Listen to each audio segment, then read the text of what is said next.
Dando continuidade à explicação, como eu tinha falado antes no bloco anterior, né? Eu parei aqui em jurisdição e ação. Já apaguei, coloquei aqui em cima, vamos para esse segundo tópico do edital de vocês.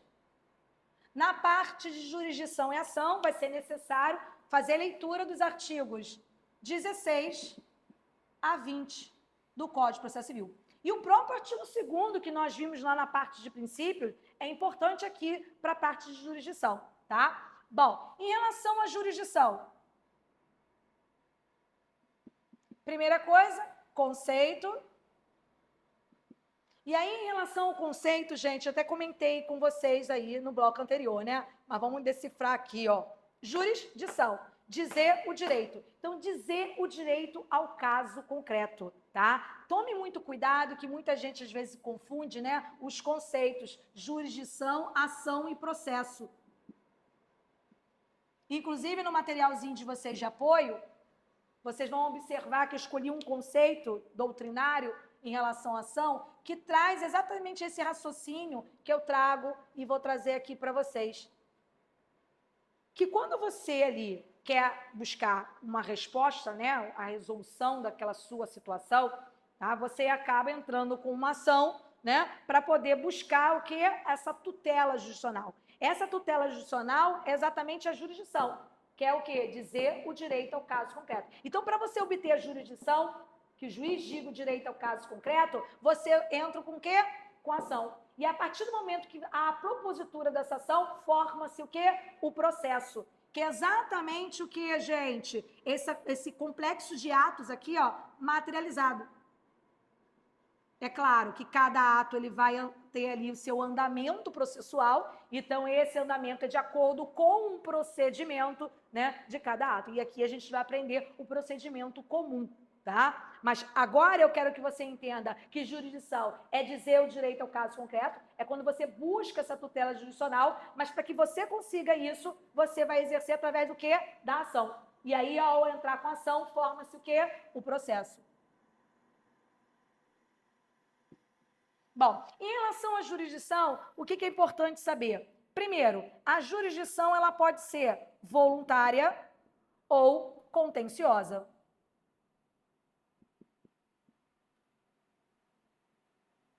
Quando eu falo voluntária, é quando ali, gente, não há conflitos, e sim interesses.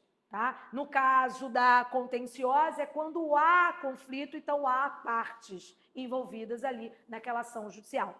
Como assim, professora? Exemplo, né? Se a pessoa não quer mais continuar com a outra, né? E é casada e não quer mais continuar com a outra, quer ter o rompimento da relação ali, matrimonial. Então, ela precisa entrar com ação para pedir a dissolução dessa aí, ou a extinção, né? Desse vínculo matrimonial, desse casamento. E aí, ou dessa união estável, no caso, a dissolução da união estável. Se não quer mais continuar junto e quer ali haver essa extinção, né, ali do seu casamento, tem a possibilidade, hoje em dia, até digo para vocês, de você, a depender do caso, você fazer isso em cartório, tá? É até mais econômico, mas também vai precisar do advogado. Mas vamos imaginar que você tenha que resolver algumas situações, porque tem filho aí menor, incapaz, tem a situação da guarda para ver ainda, situação de alimentos, e aí você aproveita, já resolve tudo no Poder Judiciário, e aí não quer fazer em cartório, para depois resolver isso lá no Poder Judiciário. Então, você leva tudo isso lá para o Poder Judiciário, até para a gente poder trazer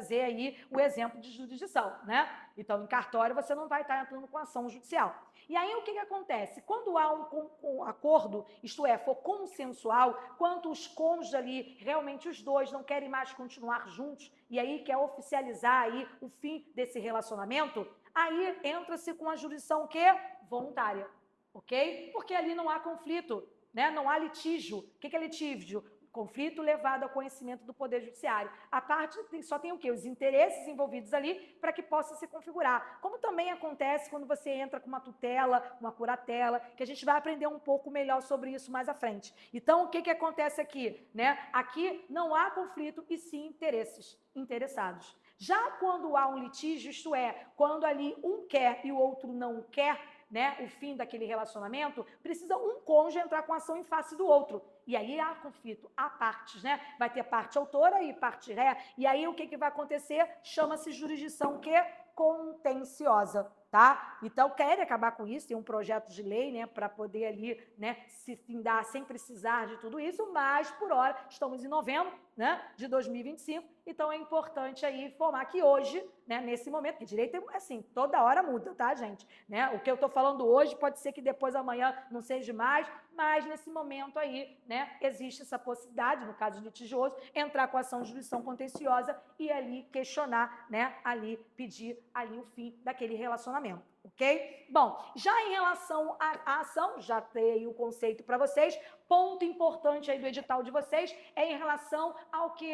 Requisitos, condições para o regular, né, exercício da ação, tá? Para postular, tá lá no artigo 17 isso, para postular é necessário interesse e legitimidade. Então, um ponto aí importante no edital de vocês, requisitos ou condições para o regular exercício da ação. Não vou colocar aqui escrito, vocês vão ter isso no roteiro, aqui eu só estou pontuando para que vocês possam acompanhar onde eu estou aí, através do roteiro de vocês. E também trazer um macetinho aqui importante. Por quê? Porque nessa parte de requisitos, condições, né, ou lá, conforme lá o artigo 17 do CPC traz para a gente, né, para postular, né, é necessário legitimidade e interesse. Então, vocês têm que saber que isso são requisitos e condições. Não confundir isso com os elementos da ação.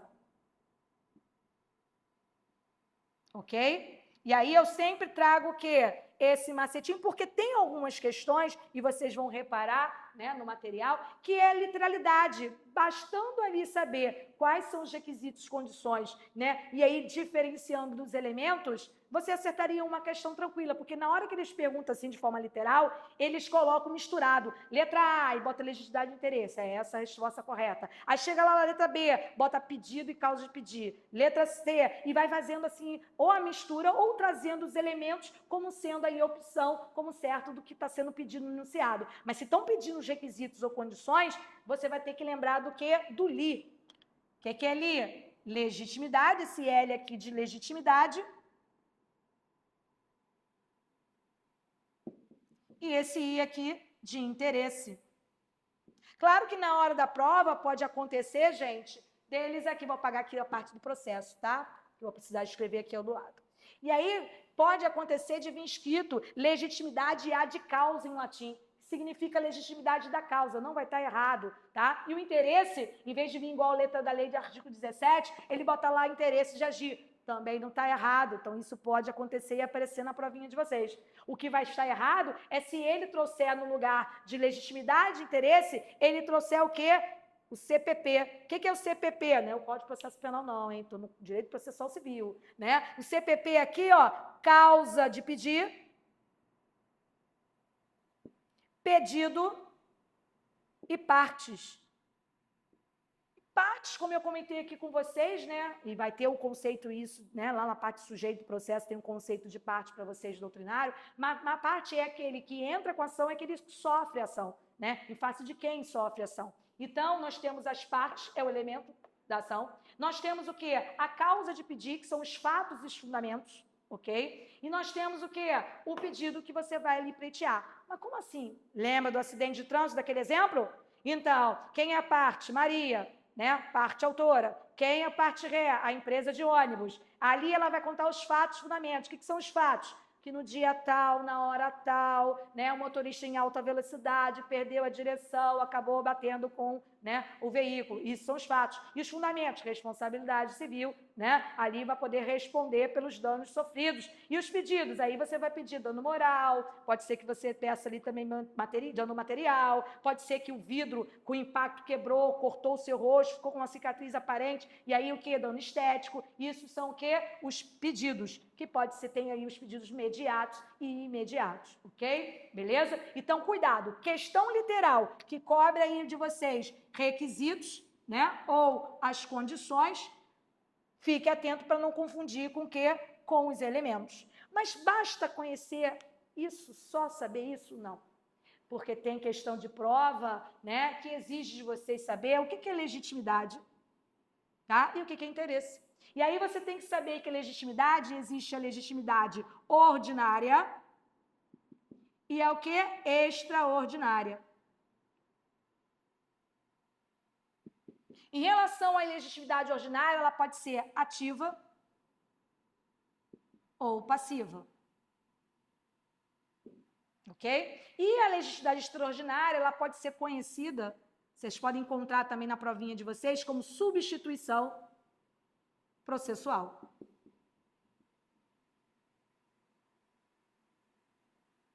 Tá?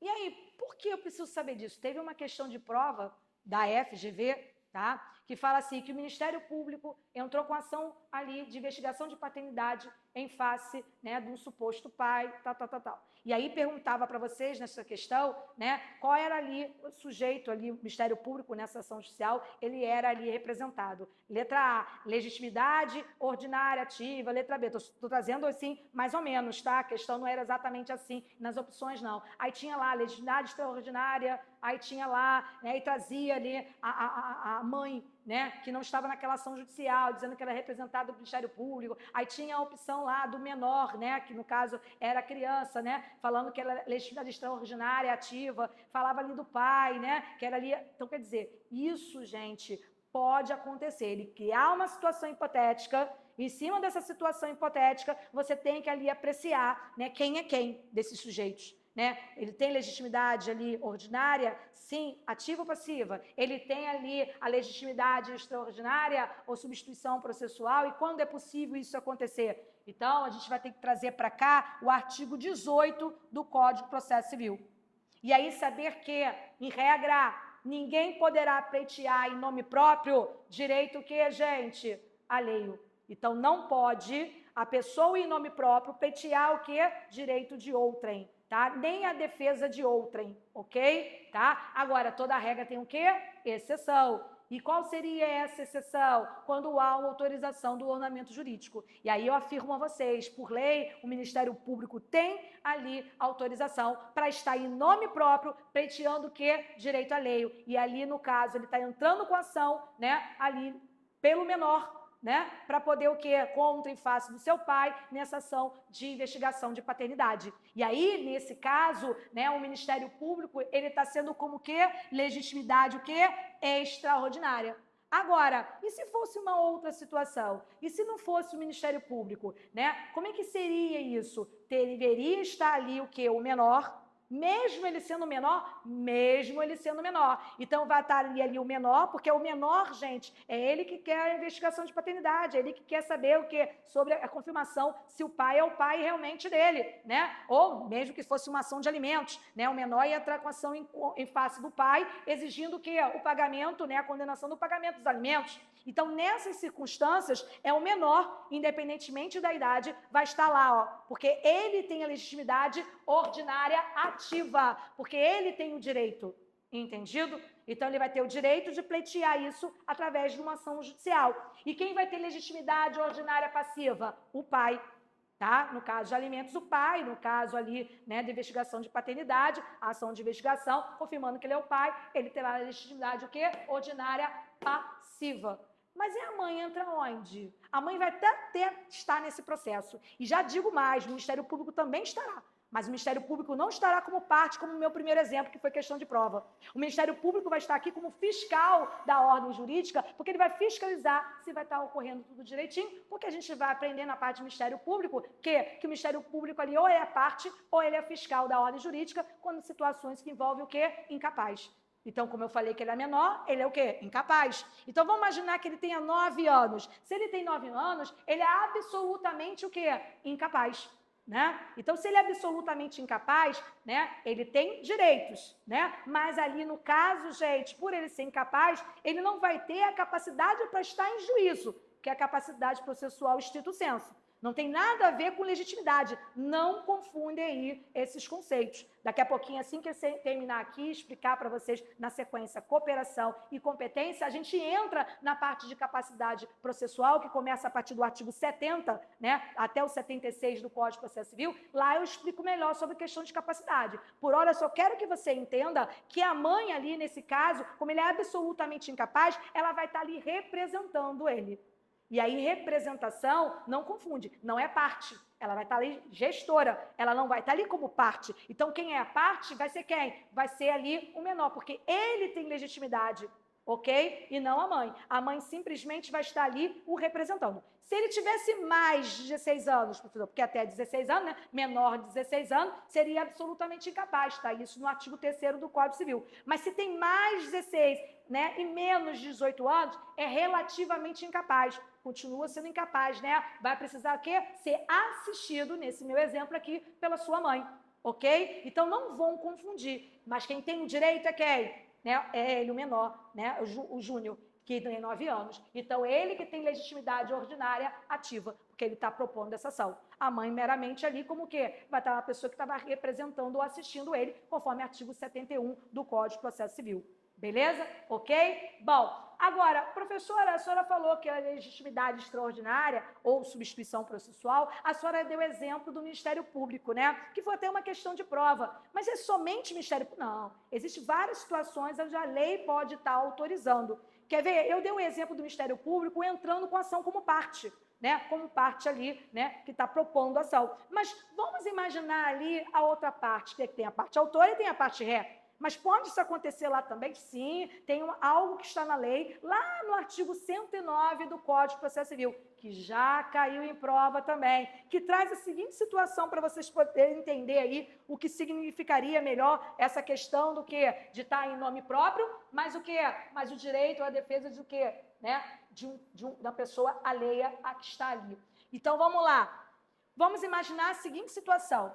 Vamos imaginar que tem entrado com ação reivindicatória sobre o bem imóvel. O que é isso, professora? Entrando com ação reivindicatória de um bem imóvel? Está questionando que ele é proprietário desse bem que está sendo discutido aqui, né, em face de B. Só que vamos imaginar que no curso do processo, B aliene, tá? Alienou ou cedeu. O que é isso? Alienou ou cedeu? Alienou, transferiu, vendeu. Cedeu, doou. Tá? Para quem? Para C. E aí, por que eu gosto de trazer esse exemplo? Para explicar para vocês agora, para vocês não confundirem na hora da prova, que a prova gosta de fazer esses troca-trocas, né? Então, tudo que tem prazo, exceto, não, algo assim, ainda que na lei, ou então, no caso aqui de termos próximos, né? Com os nomes parecidos, né? Terem cuidado para não confundirem, porque eles vão fazer o troca-troca. Então, cuidado para não confundir sucessão com substituição. Então, existe sucessão processual e substituição processual. Não são sinônimos. E qual seria essa diferença? Vamos lá. Esse exemplo que eu estou dando do 109, que eu vou falar agora, né? Primeira parte aqui, eu vou estar falando da sucessão, tá? Sucessão intervivos, isto é, entre vivos. Pessoas ali, né? Havendo a sucessão em pessoas vivas. Porque existe também a chamada sucessão no caso de morte. E a sucessão, no caso de morte, às vezes, quando o processo está em andamento e a pessoa vem a falecer, se for direitos transmissíveis e não intransmissíveis, o processo não se encerra, ele continua. E ao continuar esse processo, né, vem o quê? Os seus herdeiros, ou, dependendo do caso, o espólio. E aí, o que acontece aqui? Né? Poderá estar havendo o quê? A sucessão por morte, ok? Agora, entre vivos, olha só a minha explicação aqui em relação ao 109, para vocês entenderem. A entrou com ação reivindicatória em face de B, tá? E aí o que? B cedeu e doou, né? Ou alienou, vendeu para C. Então, significa dizer o quê? Quem é o proprietário agora? C. E aí o que acontece? Se a parte contrária consentir, vai haver a sucessão. C sucede B. Resolvido aí. Mas se a parte contrária não consentir, professora, e aí a ação judicial vai continuar sendo o quê? A em face de B. De forma originária. E aí o que vai acontecer? Mas como o proprietário é C, o que vai estar acontecendo aqui? Ó? B estará em nome próprio, mas na defesa de direito de quem? De C. Olha aí mais um exemplo de legitimidade extraordinária ou substituição processual. Tá vendo? Ok? E aí, isso aqui acontecendo, né? Aí, o que vai acontecer aqui, né? Vai estar lá B, como legitimidade extraordinária, ou havendo aí a substituição processual em relação a C. E C pode fazer o quê? Aí entra essa minha explicação, e eu trouxe isso de propósito, para vocês entenderem o parágrafo único do artigo 18. tá? Porque lá no parágrafo 1 do artigo 18 fala dessa substituição processual e da possibilidade aqui do meu exemplo de ser entrar como assistente litisconsocial. Que nome feio, né? Esse aí vocês têm que estudar também, não só aqui, tá? Né? Vocês têm que estudar isso lá em intervenção de terceiros, que cai intervenção de terceiros para vocês. E vocês têm que saber que existe assistência simples, assistência litisconsocial, que existe lá a denunciação da lide, chamamento ao processo, a incidência de desconsideração da personalidade jurídica e amigos curi, que é amigo da corte ou do tribunal, tá? E aí o que vai acontecer? O C, ele tem a possibilidade de ficar esperando ver o que vai acontecer na sessão judicial aqui fora, ou ele pode intervir. Porque terceiro, gente, enquanto ele está fora, como só tem A e B aqui, eles são parte. O C é um terceiro, é um estranho desse processo. Para ele intervir, ele pode intervir porque ele tem um interesse jurídico e ele pode intervir para ajudar quem? B a sair vencedor. Por quê? Porque essa decisão aqui, essa sentença proferida aqui entre A e B, vai atingir diretamente o quê? C. Porque se aqui A vencer, provar que é a líder, ele vai ter que devolver esse bem para quem? Para A. Então, havendo aí essa decisão e podendo atingir diretamente C, né? C tem a possibilidade de entrar como quê? Assistente litisconsocial. Beleza? Ok? Bom, resumir aqui para vocês um pouco sobre ação. Claro, né? É importante também saber a classificação da ação. Existe ali ação, né, meramente ali cognitiva de conhecimento e divide-se em ação meramente declaratória. Então, você consegue entrar com ação apenas, né, no caso, como a gente falou aqui, né, a ação de investigação de paternidade. Ali você só está entrando pedindo que seja declarado que aquela pessoa seja o seu pai. É isso que você busca. Então, são exemplos de ação meramente declaratória. Como também você pode entrar com uma ação pedindo para que seja declarado aquele documento como que é autêntico, né, ou falso. Então, isso está lá no artigo 19. Então, mesmo que haja uma violação, né, do direito, você poderia entrar já com a condenação, né, como própria ação de investigação, você podia também pedir logo que os alimentos, né? Mas se você não é obrigado a pedir, né, você pode pedir só ali que seja declarado o seu direito. Então, está lá voltada a questão meramente declaratória. Como você pode entrar com uma ação de condenação? Que no caso ali você vai pedir para declarar e ao mesmo tempo o quê? Para condenar, ou até mesmo uma ação constitutiva, que aí você pede para declarar ou, por exemplo, para extinguir, como o caso que eu dei aqui do divórcio para vocês, tá? Fora aí a ação de execução, beleza? Então, nós temos a ação cognitiva de conhecimento, que se divide nessas três, e a ação ali de execução, ok? Agora, não esqueça, como eu falei para vocês, né? Você pode pedir ali de forma cumulativa, né, os seus pedidos. Então, existe essa acumulação objetiva dos pedidos, que é colocar numa mesma ação que vários pedidos, como a investigação de paternidade junto com alimentos. Então, se for o juiz ali verificar, através do exame de DNA, verificar que ele é o pai, ele sendo comprovado como pai, naquela mesma ação já o condena ele a quê? Aos alimentos. Como também ali você pode pedir naquela ação do acidente de trânsito, pedir ao mesmo tempo o quê?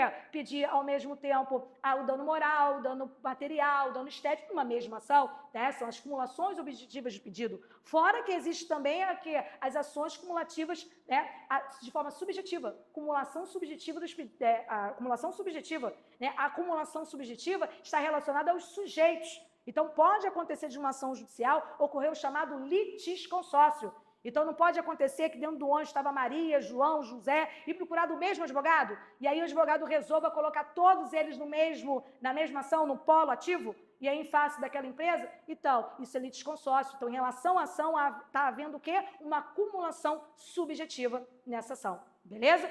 Fecho aqui, então, um pouco aqui sobre jurisdição e ação. Próximo bloco, a gente dá continuidade, né, falando sobre pressuposto processual.